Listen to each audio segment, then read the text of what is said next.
Hi, my name is Ron Joyner. I'm an amateur horologist from Nova Scotia, Canada.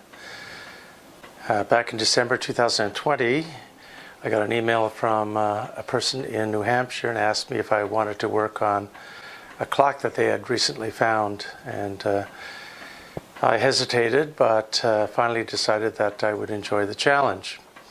And they sent me the clock a week or two later.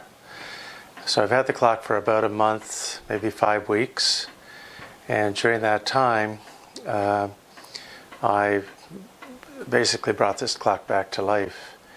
It was in sad shape when I got it. There were some parts missing, but they were not essential parts.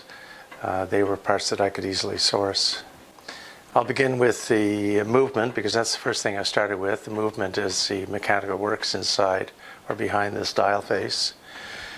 And there was it was a very dirty movement and there was a lot of wear. And I addressed the wear issues. The wear issues in sum total amounted to installing about 5 bushings. What happens, the steel wheels as they rotate have little steel pivots on the ends of them. And then when they rotate, they wear into the soft brass and they wear a large hole. And these large holes present a problem later on because the gears can't mesh properly. So bushings are required to basically make those holes smaller.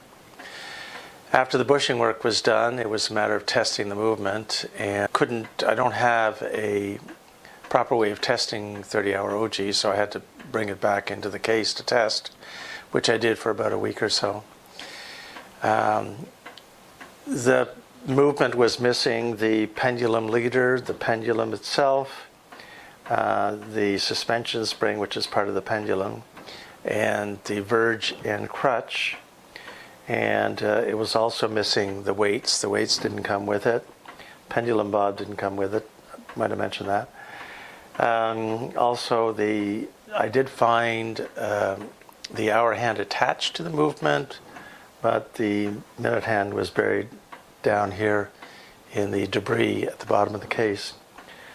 So thankfully I had those as well.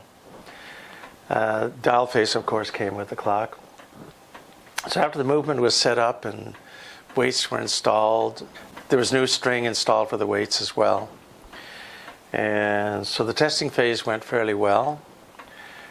And next is the case itself. And the case presented a few challenges. It was generally good shape, I would say, but it was had some pieces missing, some slivers along here, piece missing up here, piece missing here at the bottom, just below the lower tablet area here. There was a piece missing over here, and then there was a section missing here.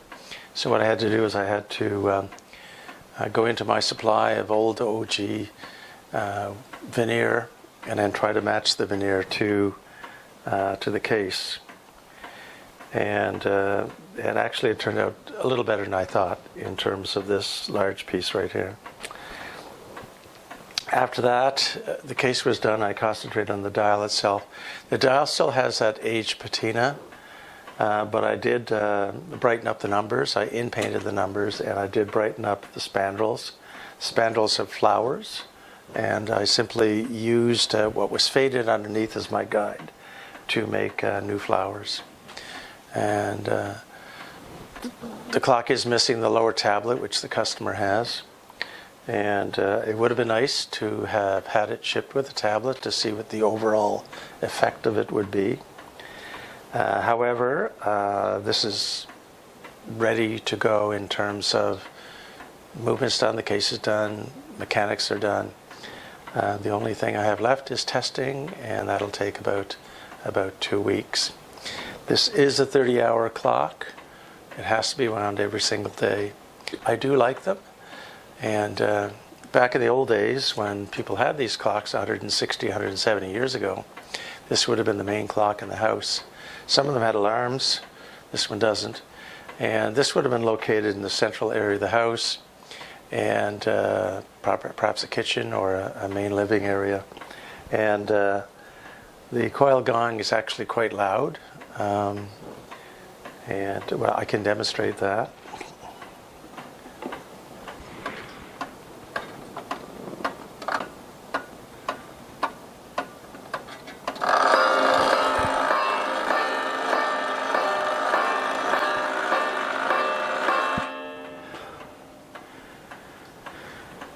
That'll wake up anybody in the house, I would think. Anyway, thank you very much for watching. And again, in about 2 weeks, we'll ship the clock off to the customer in New Hampshire, and I'm sure they'll enjoy it as a mechanically it's ready to go. If all they want to do is put it on display, that's fine too. Okay, great, thank you.